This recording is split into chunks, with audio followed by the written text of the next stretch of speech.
It's the Conquest Sorcerer Kings week, and with a comment, you could win an amazing box set. We will choose 3 winners. One from YouTube, one from OnTableTop.com, and one from our Cult of Games members. So you guys get an extra chance to win.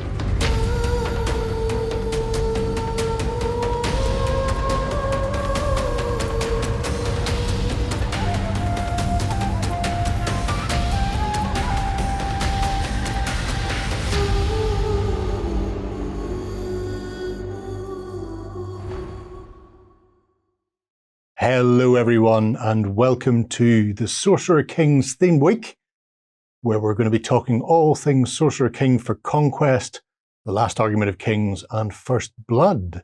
And today, Shay and myself are going to be discussing how you get started with the Sorcerer Kings. Indeed. There are a few different boxes you can pick up if you are either a brand new player or people in your area are already play, or maybe you're looking to expand into a new army. If this is brand spanking new and you and a friend are looking to get involved, then a good way to start is the big old 2-player starter set. In this case, Sorcerer Kings and City States. So 2 of the most recent factions. The Sorcerer Kings contain a sorceress, some Windborn Djinn, although they can also be done as the melee versions because it's a dual kit, your Rajakar and your Ghouls. And then there's the city-states alongside that as well. You also get all of your cards that you require for both factions and the like. So it's not a bad box set to be starting into, and obviously it's 2 of the new sets in there. Absolutely. So there's a lot of fun to be had. It also stands apart from the other boxes in that it has a sorcerer rather than any of the other unusual heroes that the Sorcerer Kings have. Mm-hmm. And we'll talk about the heroes in more detail in a moment, but it stands apart in that Sorcerer is only in that set. The alternative is you can go with something like this, the First Blood Sorcerer Kings Warband, which gives you a smattering of 3 unit types. So you've got an Efreet, you've got some Ghouls, the light infantry, and then you've got the Rajakar infantry, and it's backed up with a hero in the form of the Raj. Indeed, who is a royal pain to play against. He's not that bad. He's a very good miniature, I'll give him that. Oh yeah. He's very good on the table in both First Blood and in Last Argument of Kings. Yeah, I like him a lot. But I think if you're going to start, and certainly how we started, we went with this, the Sorcerer Kings 1-player starter set, essentially, which contains pretty much a full First Blood force with options. Yeah. Because you only need 1,000 points for First Blood, and this has that and more. And then if you want to go into the Last Argument of Kings, the full mass battle game, then you've got a set of 3 Efreet. There's 24 Ghoul and 24 Rajakar and another Raj. It's a hefty enough box. It is. It's a spanking gorgeous box. You've got some very good infantry, good character, and some heavy infantry as well in there for the sword dancers. Yeah, some of the big brutes. And again, that one's a dual kit with the elementals in that they make both melee and Flamecasters? Flamecasters. So I like to think of them as like a combat shotgun. Yes. They have a very short range, but they've got a bucket load of dice per stand, which is a great way of doing it. If you go with the Sorcerer King starter set, it comes with 3 little interesting guides, which I might be able to throw onto the camera there. Yes. So the first one is the Sorcerer King's sort of warband guide, which is just a little pamphlet that explains how you put together warbands for the Last Argument of Kings, where it works with a character and his retinue. The one on the top left is what you can build from the 1-player starter set. And then some of the other ones are alternative warbands that can be made with expansion boxes, supplementing heroes, whatever it happens to be. So they're just some nice ways that you can vary things up. And then there are 2 quick start guides. So all of the rules now for both First Blood and the Last Argument of Kings are online in full. So little quick start guides that they've put together, one for each game, takes you through how you play the game, how you set up your warband, how you fight it, how the various phases work, and then what scenarios to play and how to list build and things like that are all backed up with QR codes, which you'll see in spades on the back. So there's QR codes for everything, which will take you to things like the Army Builder app or the online rules, the online scenario sets as well. So depending whether you're playing First Blood or Last Argument of Kings, that will get you started with both games. And then you can just download the rules or look at the rules online through the app to keep an eye on where you're going, which is very cool. The app is very nice to have, I will say. Building armies in it's very easy. It's laid out very nicely. Yeah, I'm an old school printed out on paper. Pencil and paper. Yeah, and even I went, you know what, it's just easier to check out things like the keywords and the abilities just through that app or browser, because you can just tap on it and it'll go, they've got these abilities, and if you don't happen to know off the top of your head what it is, you just click on it and it tells you. Exactly. And you don't have to go shuffling through reams of paper to check different abilities. So onto the Sorcerer Kings warband itself then. Obviously every warband, whether it's First Blood or if you're getting into Last Argument of Kings, the way you start is with one of the big heroes of some description. And like I say, for this, we went with a Raj to begin with. Yes. So if I grab our Raj, he's an interesting fellow in that he's not a pure spellcaster like the other factions have. Instead, the Sorcerer Kings have the Sorcerer fulfills that role where they are just doing quick incantations, fireball, direct damage, that sort of thing. He has some buff spells that he can chuck out into units he's with or friendly units that are nearby that do things like Molten Blades is a good one, where it gives them deadly blades, so 6s on armor saves are critical failures and cost 2 wounds each, and they get cleave as well, or he can give them an aura of death, things like that. So he has some regular spells that he can buff his unit or friendly units nearby with, but they're all combat orientated. The other thing he can do is rituals, and both himself and the Maharaja and some of the other heroes, they're very focused in that the rituals is a big aspect of spell casting for the Sorcerer Kings. Their spells can do so much more than a regular spellcaster, but they take a little while to ramp up. And instead what they do is they start a ritual, and then as a character action, when they activate, they can either add to a ritual that's already out or start preparing another one. So you can have multiple rituals on the go. And when you reach the cap for actually casting it, it then goes into your command deck the next turn. And that way you can stack it into the order of which you're going to play. So if it's something like there's a spiteful wind spell that pushes people back and slows down their charge, you might want to have that earlier in the command stack rather than keeping it later, or something that's going to stop your opponent from claiming objectives, especially if they've got something that gives them a buff when they claim an objective or gives them extra VPs, depending on the scenario.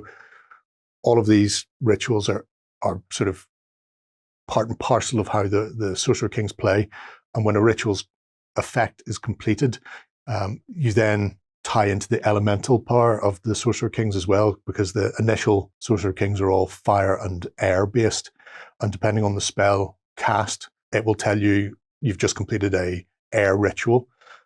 If your next card is an air elemental or tied to the air element, then they get to activate now. And if not, then you just put it back on the top of your deck. So because you construct it yourself, you know this spell is going to be fire. Therefore, I really want something fire-based coming in hard after that to deal with it. But like you say, he's not a close combat monster. No. But he's a very good... That fiery blade spell, whatever it was. The Molten Blades. That was a pain in my backside when we did the Let's Plays. Yes. Oh, very good. Yeah. Very, very nice. The rituals as well. Spiteful Wind. It's good whenever you've got something big that you know your opponent is just gearing up to leather you with in the next phase. Just being able to stop that coming, or they may still get the charge in, but it may cause them to use both their actions, so they're not going to attack that turn. Yeah, so exactly. Yeah. It's a good defensive delaying spell. I think the Sorcerer Kings really have a very stoic defense between them and the likes of the Rajakar, who are the sort of mainline infantry, for want of a better word. These are the Rajakar infantry. They are, I wouldn't say elite combat, but they are a very heavy defense. Shields, so they've got a good defense of 3 or less. They also have hardened which reduces incoming cleave or piercing by 1 as well. So they can suck up a lot of damage. And when you've got a command stand in there, the likes of a Raj or a Maharaj or whoever it happens to be, they can just sit in an objective for a long, long time and just hold it because they're just soaking so much incoming damage, which is a good way of doing it. And they're your sort of core medium infantry as well. Their damage output is not great, but then their damage output can be supplemented quite happily by the likes of the Raj using various spells or rituals on them. I was very surprised when I played against them originally. I saw them and went, baseline infantry, not going to be very good at anything. And then they soaked up so much damage. And then the Raj put the Molten Blade spell on them and they whipped one of my units. And I was like, oh, never mind. It was my Haspists, my Minotaurs, my big brute Minotaurs. I was like, got to do a bit of damage here. Killed one base, that's not enough. Oh, we've killed nearly 2 Minotaurs on one attack. Yeah. And so that's... Yeah, very good. It's a great way of doing it where you don't have a particularly effective melee output, but they don't need to because the buffs that are coming in from the heroes attached to them just pushes them so much further. So they're content to sort of truck on like that. They are the mainstay unit. I also back them up with some light troops. In this case, the little Yowls. Apart from being light, they've got Vanguard, so they can get up the board very quickly. They get a bonus march activation whenever they come on as reinforcements. They count as being both air and fire for elemental effects, which means they can always activate after one of those rituals have gone off, or they work in conjunction with some spellcasters, get bonuses if people with the right elemental theme are within command range of them, which adds to their successes in spell casting. So they're a handy unit to have. They've got a good amount of attacks for damage output, but they've got negligible defense. Their actual clash is very low, so they need the attacks. I think it's like 21 attacks. Yeah, 7 per stand, 21 attacks. Big buckets of dice. Yeah. Realistically, if you can do 3 or 4 damage a turn, you're doing well. Using them as flankers, though, or holding objectives, or in my case, using them as a speed bump to get to an objective and then sit there and stop enemy getting past them, I think is a very effective way to use them. And you do get 2 units in this starter set, the same as the Rajakar. So depending on how you set up, you might want to run them as 2 separate units and use them as sort of flankers, or 1 unit as a chaff unit in front, while your main infantry come up behind and let them take all the hits, especially if your opponent's got any significant amount of shooting. You're probably going to want them just to take that in the face. Cheap, dispensable. Yes. Which but is... can still throw out a lot of dice. Yeah. And it's not to be sniffed at. I mean, enough dice going in there will force your opponent to feel some of them. That's it. And even if it's just chipping away a minor amount, then you can still do that. And that's great. Our last unit from the starter set then are possibly one of my favourite units, the Afrits. And my most hated. So these are the sword dancer versions. You get 3 of these in the set, and they are a good brute unit. Movement of 6, so slightly faster than your infantry. Handful of dice per man, so 6 dice per stand for attacks. Again, they have a lot of elemental type abilities where they're buffing casters who are attempting to cast spells nearby them, and then also receiving buffs back when spells are cast with the same fire. No cleave, which, is terrible. Yeah.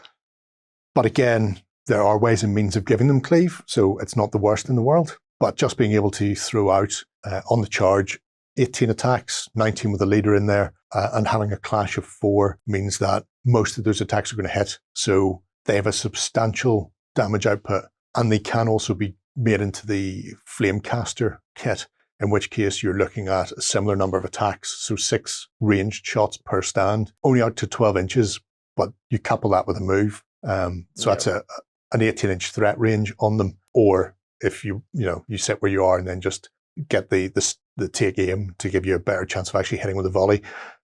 It's a lot of dice, a lot of good, solid hitting for a brute regiment that won't take out a heavy or medium infantry unit with a lot of armor, a lot of protection, but will remove your opponent's chaff, will take care of light cavalry or light infantry that are attempting to get in your way. You can reach out and touch somebody, or if you can get them in with the actual swords, they are slice and dice-tastic. Oh, yes, they are. they murdered my Inquisitors. Yes. Kindly. You know, these things are sent to try you. So with that starter set, the one-player starter set, it works out to be roughly 750 points for the last Argument of Kings, which is over a third of your army if you're playing a full 2,000-point army. If you're playing First Blood, where the points are slightly different and you're looking to make 1,000 points, it will do 1,000 points easily with some room to spare. So the 3 Efreet, 24 infantry, so 12 ghouls and 12 Rajakar, and then use some of the other Rajakar as your retinue for the Raj, means that you can easily get to your 1,000 points without any real hassle. Throw in a couple of nice artifacts and away you go. But what they've done is they've put together a very comprehensive infantry-based box for a starter set. Little bit of shooting if you go the way of Flamecasters. I much prefer just to go melee heavy, which obviously means you're going to suffer if your opponent decides to start backing up or trying to run around you. But I think a solid core of infantry combined with the casting ability of the Raj makes it a perfect entry point for the Sorcerer Kings. But what do you think of having played the Sorcerer Kings, how they fared? They're a very good army. Their army's very diverse in that nothing is good at everything. Sword Dancers, a lot of attacks, no cleave, but still have enough attacks to get rid of big monsters. And like you said, the Raj, the Maharaj, probably even the Sorcerer, I haven't played against her yet. Their buffs are something I think they need in their army lists, because the Raj really kept the middle of the board alive with his spells, and the Maharaj, when you pushed up on the right against me in our Let's Play, really kept that alive with his buffs. The Bloody Rituals. So yeah, I think spellcasters are definitely needed in this list. Obviously, the army is there to be the major driving force for the Sorcerer Kings, but they are called Sorcerer Kings for a reason, and that is because they are magic wielders to the nth degree, and therefore it's only right and proper that they are a delivery system for your magic. The infantry are there to shield, screen, or receive buffs from the Sorcerer Kings, who will then push on and then slam the opponent into the dirt, hopefully. Yeah, absolutely. Completely agree with that. Yeah. But there you go, folks. Let us know what you think below. What sort of builds would you go for with your Sorcerer Kings? We'll be back later on in the week to talk about how you can expand from here into full armies for the last Argument of Kings. Until then, bye-bye. It's the Conquest Sorcerer Kings week, and with a comment, you could win an amazing box set. We will choose 3 winners. 1 from YouTube, 1 from OnTableTop.com, and 1 from our Cult of Games members. So you guys get an extra chance to win. Go ahead and check out our other content on screen now. And while you're at it, why not hit subscribe and remember to ding our dong. Go on, you know you want to click it. Go on.